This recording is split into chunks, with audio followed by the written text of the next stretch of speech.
Awesome. So Mark Stocks, Director of Technology at J.E. Dunn, and this is Aaron Orpin, Application Developer. So we work at J.E. Dunn. J.E. Dunn's located in Kansas City. We're a general contractor. So we essentially help facilitate building projects, buildings, and things like that. Here's some of the examples of some of our projects that we've built recently.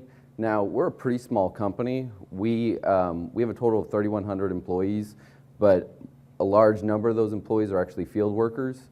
And we have an extremely small IT shop.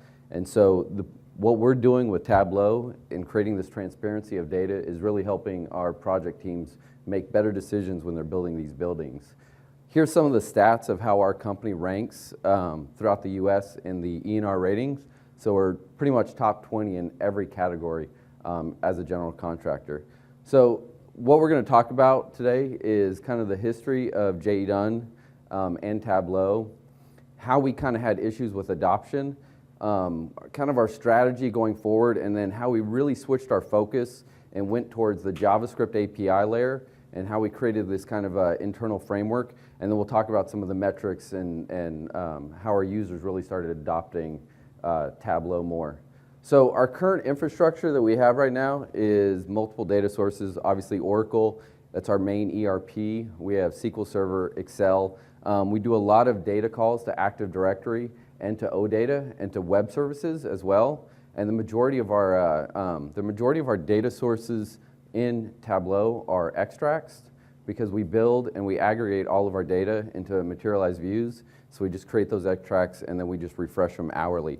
We have a few live data calls for some of our dashboarding and our better reporting for like error trapping and stuff like that. But the majority of our data sources are all extracts.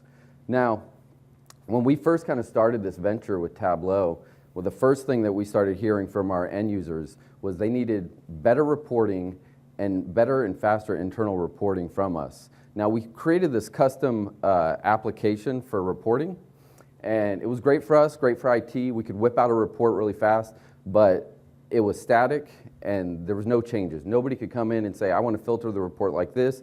It was pretty much, you picked a job number, and then there's your data set, and really that's all you had. So what we ended up doing, sorry, I skipped a slide. This is our IT. Obviously 3,100 employees. Okay, I'll just skip that. Sorry about that.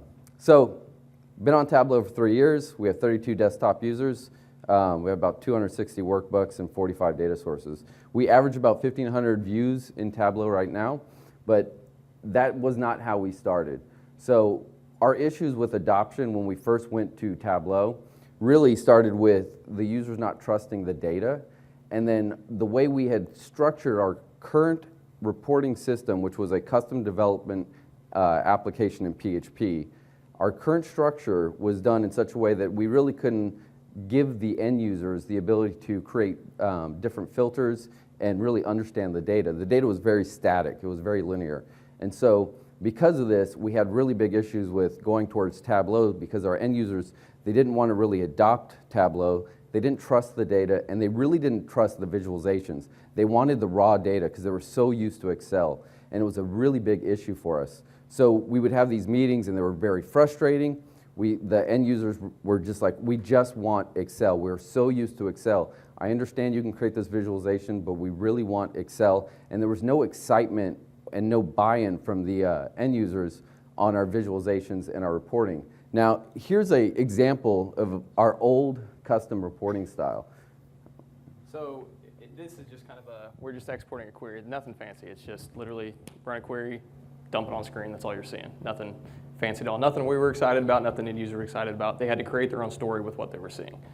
And we started going down the route with Tableau, creating some visualizations, and they would actually see them, but they didn't like them. They wanted, like he said, they're used to Excel. They wanted to create their own stories, is what they were used to. So we ended up going with, this is our first kind of iteration of Tableau. Essentially the same thing, added some filters into it. This is what they wanted to see.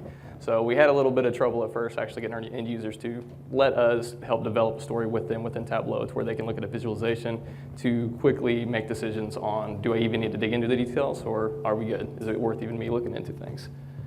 So back on what Mark said, that we had an issue with users actually, where do I go to find reports? And if this is, for this one specific report, I need to go to this application to actually go and download the report inside of it.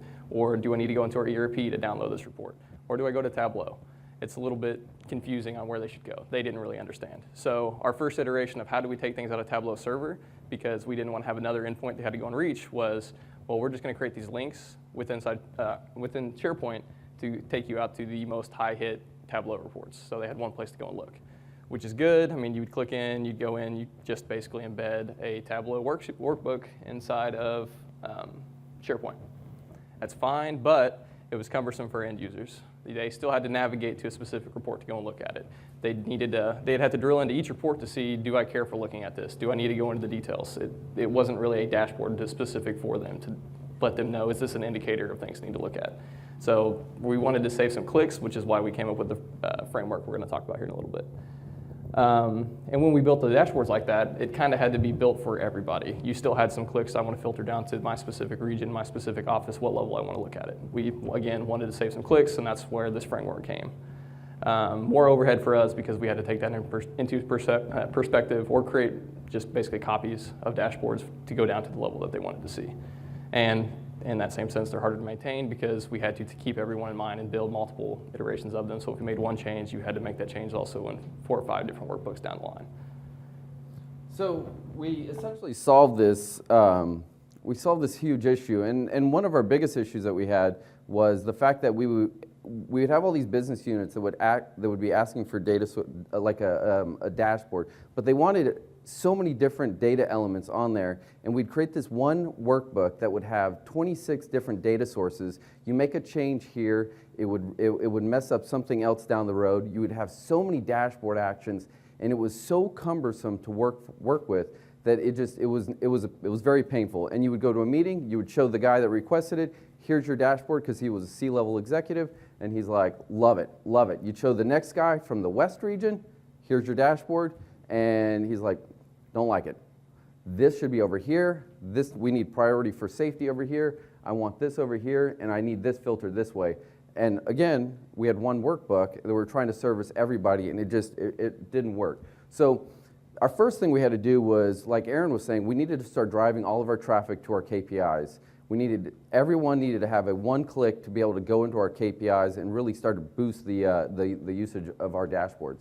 So we solved this by essentially taking this little icon here, and we put it everywhere. So on the top corner of our portal and every internal application in our site, we have that icon. You click on that icon, and it takes you to our dashboard. Now, we really took the JavaScript API layer, and we broke up all of our dashboards. And that's really the framework that we created, which we're going to talk about in a second. We're going to quickly kind of highlight and walk you through some of our dashboards, what they look like, and then we're going to explain how that framework was developed and how we developed it. So from that icon, you essentially can go into these dashboards, and each one of these dashboards are customized by user. Each view is a separate area. It's a separate callback to the Tableau server, and then we're allowed to have multiple dashboards by users. So users can really click through, and they can go down to whatever detail that they want. And every one of these dashboards are user-specific and region-specific. Here's just a few more examples of what they look like. As you can see across the top, there's multiple tabs up there. So a user is able to have multiple dashboards. So the terminology gets a little bit skewed because it's a JDone dashboard versus a Tableau dashboard. So that's one thing that we've talked about. We may need to kind of come up with a different naming structure for this because it gets a little confusing for everybody, including us. But the best part about this is we can create a template. So if you look up there, there's a regional president dashboard, and it's actually labeled for a specific user. This was just for one of our demos. So I can create a regional dashboard template, and we can just essentially run a script saying, okay, replicate this for the South, replicate this for the West. So, I mean, it's one click for us. It's very easy to spin one up for somebody. And they also have the ability to create their own, picking from a catalog. And you guys will see that in a second. Okay, so this is our framework. So in about January of this year, again, we had all these conversations about everything being cumbersome. Our meetings were painful, and our users just were not buying into Tableau. We knew it was a great product, but our end users were having a hard time seeing it. So in January, we had this idea. We were like, what if we could break it down into the most simplest structure from a visualization standpoint? One workbook for one business area and one data source in that workbook. Let's not worry about dashboard actions. Let's just create one visualization with one data source and one workbook, and then kind of expand it from there. So what we did was we kind of had this idea, and within about a week, we were able to write this framework. And it's written with a whole bunch of different layers of different types of code. But essentially, it's a web service call from SharePoint back to a web service entity, and then we kind of process that data. So what happens with our framework is the user comes in, and the user makes the first request, and then essentially the page loads. Well, we're in SharePoint, so we know who the user is. In our ERP, because we know who the user is, we know what region they're in, what office they're in, what role they are. We know everything about that user. So that web service call goes out to our database, and it collects every bit of data from that user, and it collects all of the dashboard entities, and essentially builds this data set in an object for us. Once we get that object, we then make a secure call to the secure ticket server in Tableau, so that our connection between Tableau and our SharePoint environment is then secured, and then we send that back to the essentially to the database. The database then takes that call and it starts building out our objects, because we know the user, we know what area they're in, we know how many dashboards they have, and we know what KPIs are on that dashboard. So we create this list and we apply filters as well. Now, when these filters get applied and we get that object, we spit that back to the SharePoint environment. It's just a basic web service call. But as we're spitting it back, we're building the iteration of the JavaScript, and we're creating this kind of this sample template. And you've noticed, because everything looks the exact same on all our visualizations. We have the box, we have the title, and we have multiple different areas. All of that code essentially created in a template area and spit back through a web service. Now, there's one big gotcha that we spent about 6 months with Tableau Help Desk on that took us forever to figure out, and it's that secure ticket. So the JavaScript API in IE has some issues with the load order. So with the API version 2, when you create that secure ticket, there's a callback function on success. And so what we did was, we have a hidden div in the bottom of our page that has a 1K text file as a data source. And so we make a call with the secure ticket, we get our token back from Tableau, everything's good. Once that visualization is loaded on success, we then load all of our visualizations and we kick them off. And that way we're ensuring that everything has been made with a secure connection, it's all over HTTPS, and we're all good from there. Now, it sounds, I mean, it was a pretty easy concept and a simple concept when we started coming up with this, and this is really the only code that we use per KPI. It's a very simple layer of JavaScript. But the big win, the part that enabled us to really create this robust environment and push out dashboards in a very extremely fast manner, was that region code. The ability for us to dynamically filter one workbook a million different ways for a million different users and still have the exact same workbook, one data source, one workbook, was the ability for us to dynamically generate that filter on that web service call. So when the user comes in, we know that user is in the West region. And so every dashboard that is filtered on his workbook is already pre-filtered to the West. Our old version, our old KPI layer, it was you would come in and you would see all 4 regions, which is good if you want it at a corporate level, but these dashboards are meant to be driven down to the exact detail that the users are requesting that data.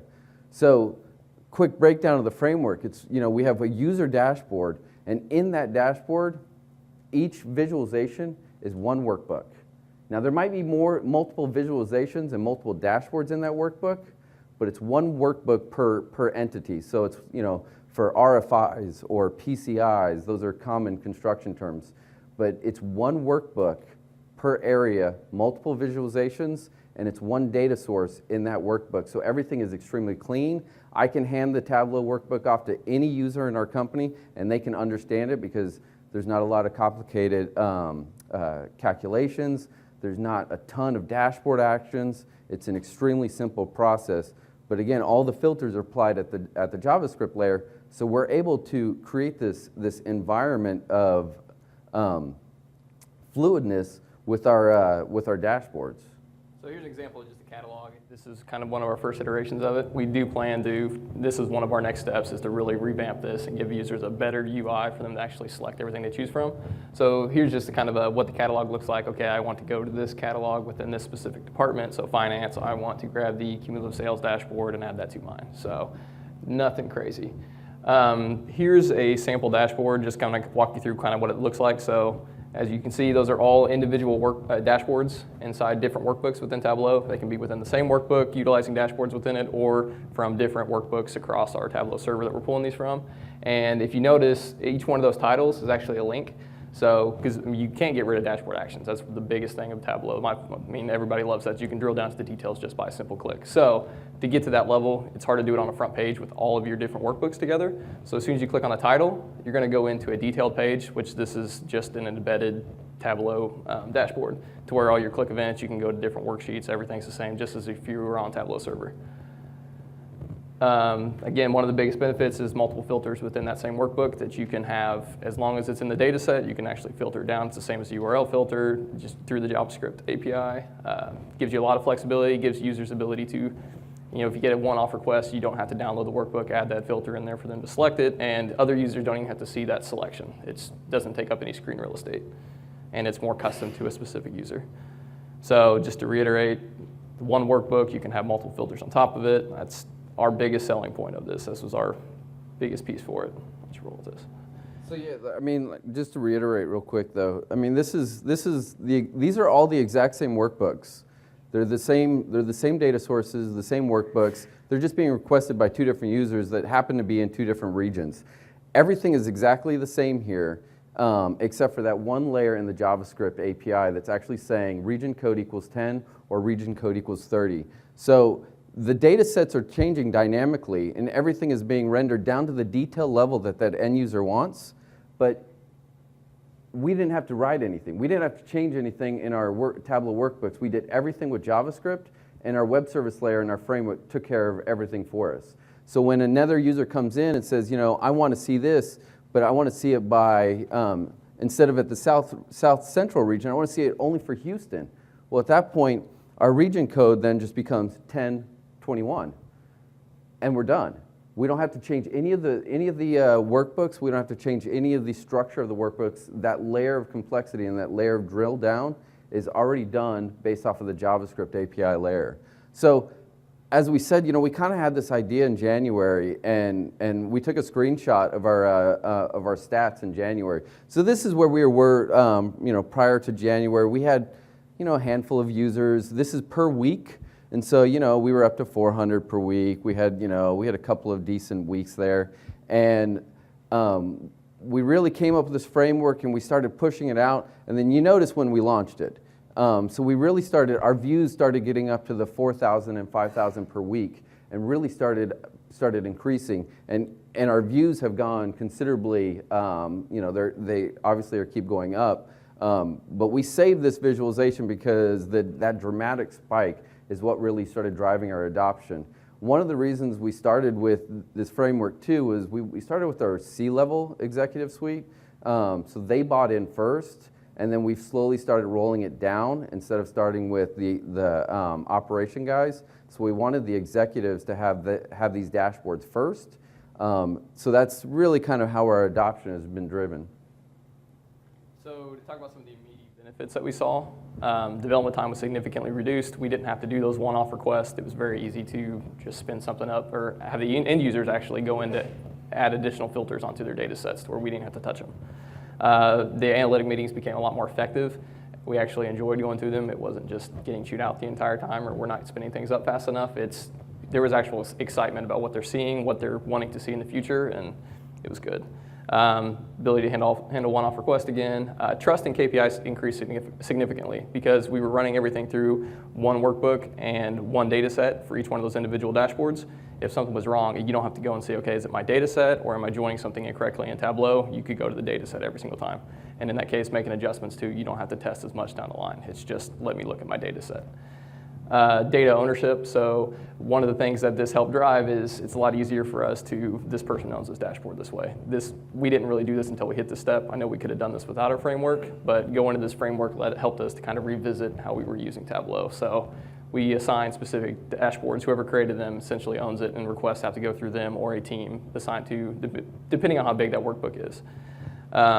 Saves the business a lot of time and does a lot of time, and our business actually bought individualizations, so a lot less tables. It looked good. At this point, is it one workbook for all job functions in the company? So based off of the function, so it could be an RFI, like a request for information, PCIs, it could be our financial forecasting data or whatever. Each one of those individual areas has one workbook. So for outstanding RFIs, we have one workbook that's called Outstanding RFIs, and then for outstanding PCIs, exact same workbook. So when you went to the AD to get the user information, you then mapped that to the job function they're in? No, so what we did was we created a separate layer, a separate framework that when you request the call from SharePoint, we know who you are because SharePoint obviously has authenticated you. We take that username and we send it out to a secondary dashboard, and we understand that you are the CFO of our company. So from an operational standpoint, you don't really care about the day-to-day RFIs and PCIs, but you care about financial forecasting and safety in our safety data within our company. And so those are your big concerns. So we know that we should be displaying this level of data to you. So that dashboard template is already kind of pre-built. Some of the hurdles we ran into, secure ticket as he talked in earlier with IE, consistent colors and fonts and sizes. Yes, you want to have a consistent feel if you're using Tableau Server. You kind of make it all feel the same, but it wasn't as important as things had to be the exact same size when they're all on a grid right next to each other, because it's more apparent if something looks off or it doesn't match and look consistent. Once we did this conversion, there was a little bit, and we're still kind of fighting this a little bit, for old reports versus our dashboards, data not being consistent because not all of them are running off the exact same data sets. So we're trying to wean them off of those old ones because we found a lot of our queries and things were not spot on or at the level they were expecting. There was a miscommunication between the business and what we thought should be shown. So this helped clean up a lot of that. And demand for new dashboards increased. That can be seen as a negative and a good thing because we had to spin out stuff more, but it was easier to spin things out, so it wasn't a big issue. And some other benefits, my favorite thing that this has done is we actually now have a data culture. The business units are actually concerned about data. They want to put in data. It's not oh, I have to go fill out this form, or why do I have to put all these entries in? They see the benefit of, I want to go put this in there because I want to report off of it. I care that you guys are putting this stuff in correctly. So that helped. I mean, data is obviously important to us, but our business actually started to value it a lot more too. And they have a desire for more data. They actually want to start putting in more things and getting more measures to make decisions off of. And users trust and are familiar with Tableau enough to where rather than, like if we wrote a query before, it would be, let me throw it to Excel and let me go validate it myself. They'll put it in Tableau, just do their totals, and it's a lot easier for them to calculate it that way, which was just kind of a small win with us that they would prefer to see it in there rather than Excel. And some departments are using it for actually a part of their workflow. So they'll actually open up their dashboard and they'll see, oh, I have 6 things in this queue I need to actually go run off of, rather than let me go dig down into this application, run down to my specific point, go run this, okay, let me look into each one of these 6. It's a lot easier to just say, oh, yep, I've got 6 on my front dashboard. Let me go look at those. I'll go in, I can click on them. It'll link directly to the applications that they need to go out and work on those 6 individual tasks and knock those out. If it's 0, they don't even have to open up that report at all. So it's helped decrease the amount of work time they have to actually go into things. So kind of where we're going next is we've created this pretty robust data warehouse, but it's still kind of sitting in our transactional database. So our next step is to get everything away from our transactional database and build a true data warehouse, and get away from Oracle, build it in SQL Server. So we can start doing better analytics within SQL Server and start doing machine learning and stuff like that. And then obviously alerts. And then really it's creating that ownership of our workbooks is where we're trying to drive now. So IT still kind of owns a lot of this process, but we're really trying to bring in different business units. And I mean, this conference is a prime example. The last few conferences that we've gone to Tableau, it's been all IT presence. This is the first one that was more business units than IT actually came here. So we're really trying to change that culture. And it starts with our CEO because he's a very big proponent of creating a layer of transparency with our data. And so our business units are really starting to buy in with that. And the second area is we want to start kind of crowdsourcing some of our new visualizations. So we're going to start integrating Tableau with a Yammer and with Twilio, which is a texting service, so that we can start kind of creating different avenues for you know, everyone in the field or in the office, anyone to start requesting different dashboards or visualizations, and then having our end users essentially crowdsource those ideas. So yeah, that's kind of where we're going. So I mean, that's our presentation. I'm Mark. Aaron needs a Twitter account. How are you handling user Tableau license? So the question is, how are we handling Tableau users license? And Tableau is not going to like this at all. Yeah, you might. So when we started, we had 16 desktop licenses. Everything was connected to AD, and so we were syncing all of our users into the Tableau server. We're a core-based licensing structure, and we had 16 desktop licenses. So Tableau started growing, and we're like, ooh, we need more desktop licenses. So we ended up getting up to, I think we're at like 26 or 36 now.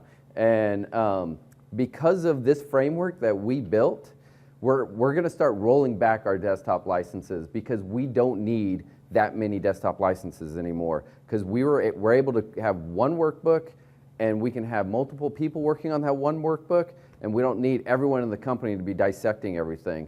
We can use that one workbook, and then with the JavaScript API and with a simple database call, we can replicate these workbooks and replicate these data sets down to everybody in the company, but it's pre-filtered down to exactly what you should be seeing. So we're reducing our licensing based on our framework. You're not even using interactive licenses. Everybody's an interactor. So we're an enterprise. So everyone has an interactor license, but based off of the desktop, we're essentially reducing our desktop licensing. Now, I know that Tableau's switching their licensing model. They're trying to go away from core license and go into a subscription-based license so that you can kind of scale up and down in subscriptions. And with the new server, it's an 8-core limit, or 10 is 8-core standard minimum.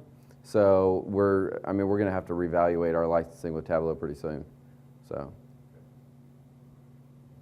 How are you managing the permissions? You said some people are in region 10, 12.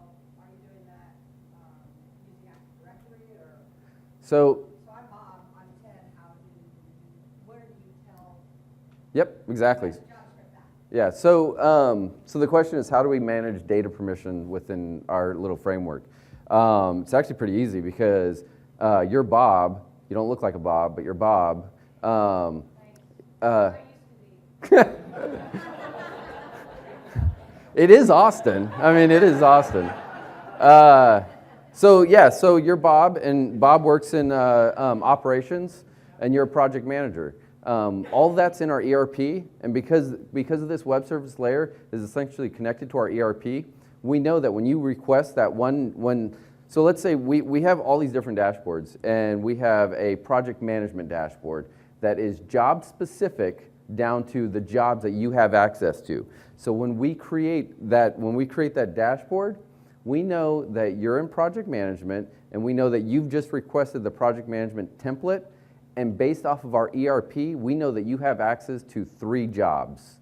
And so when we build that template at the JavaScript layer, we always say the example of region, but we would do this for jobs. So we'd say job code, and we'd put job 1, comma, the job number 2, comma, job number 3, comma, and every one of those visualizations would dynamically generate for those 3 jobs. Would you present those in 3 tabs, or is that going to be? It's one tab. It would be one tab, and we'd roll them all up together. And then when you clicked on, let's say, the outstanding RFIs KPI, you would click on that. You would then go in to see the detail of all 3 jobs broken out. So are you loading all your users into Tableau, or you're managing all that outside? From an Active Directory standpoint, or? Well, from Tableau server, like, do you have all your users enumerated in there, or you're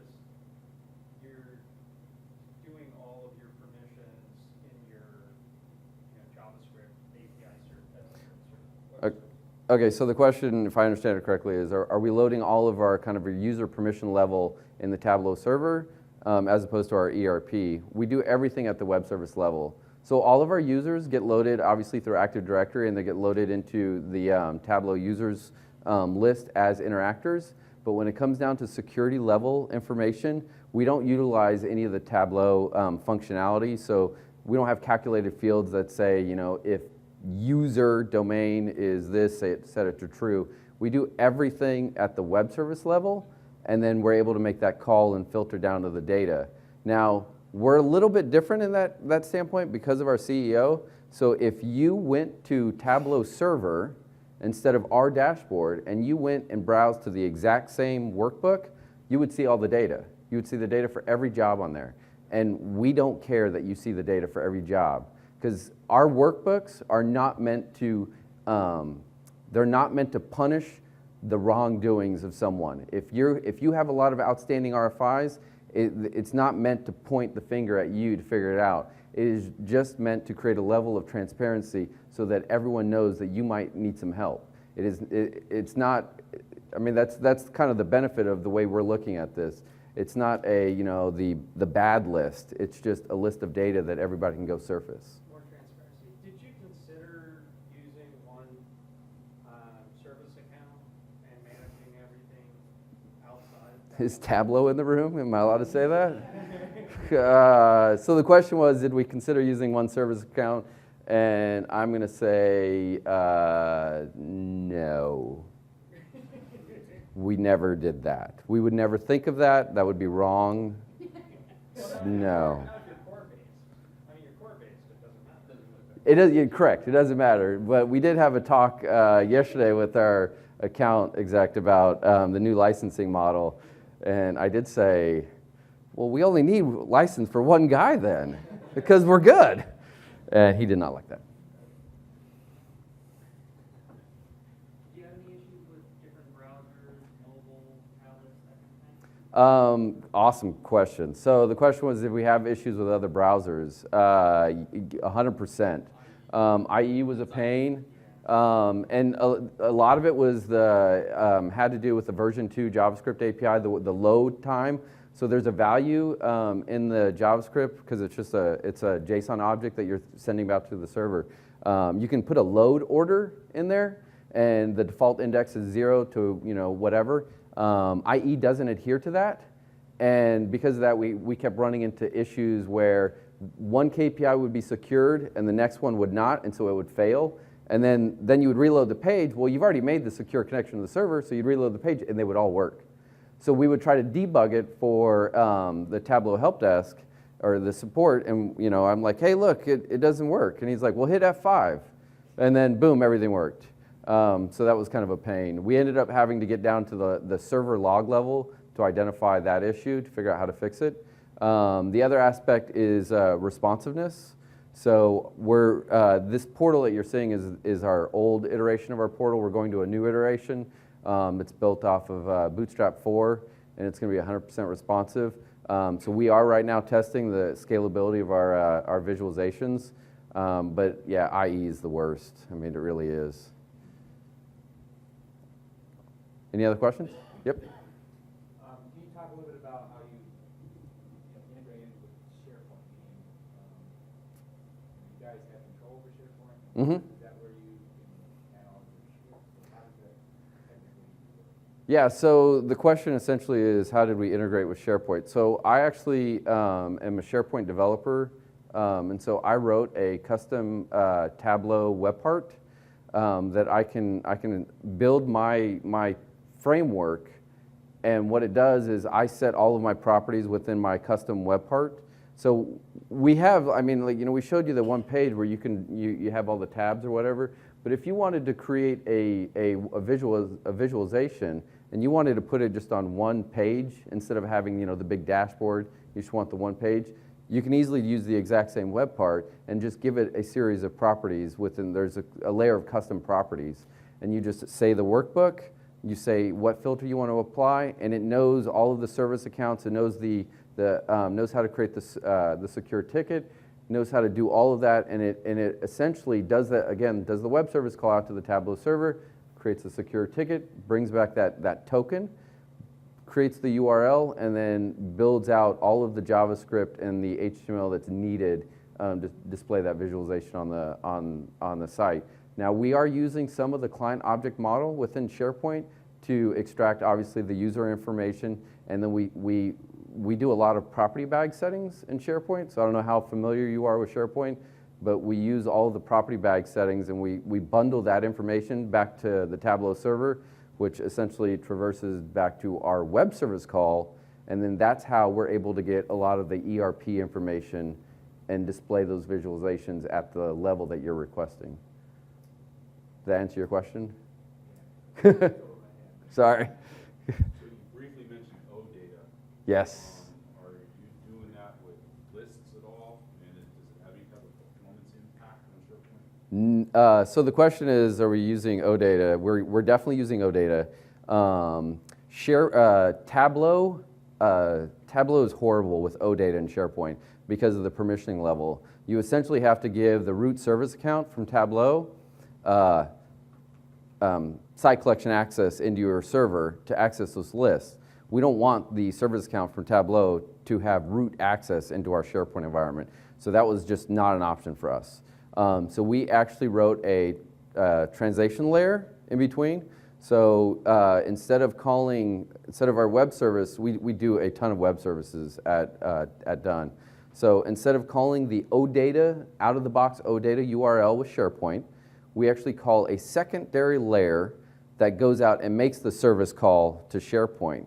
So the URL is cleaner, it's easier for us to understand, and there's no permissioning issue. So the refresh schedule, the live refresh schedule, or the extract schedule is 100%, and it works every single time. So you never have to download the workbook, re-authenticate yourself, go right-click, hit refresh. It happens all on the server because we have a translation layer that essentially does the authentication for us. And so that's how we were able to get around, but we do use OData.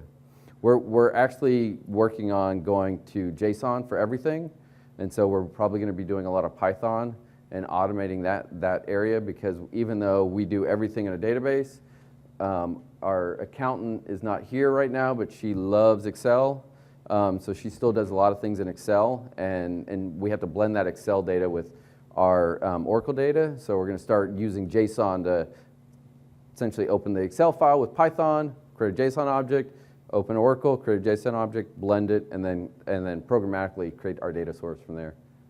So that was probably more information than you needed. But we are on 9.3. We have 10 in test that we're about to push to production. We are actually talking about this right before we started.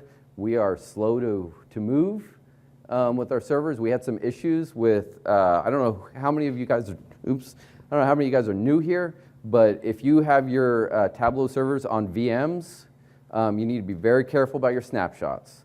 Taking snapshots with a VM, and I don't know why that's not like in big bold text on the front page of the help guide, that is the worst thing to do with your VMs, and it will corrupt your data sources. We learned that twice.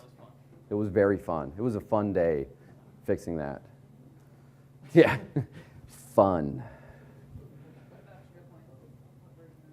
Oh, so we are on version, the question is what version of SharePoint we're on. We're on version 2010.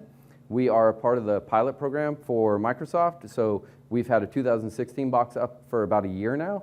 And we are about to launch our 2016 box start of next year.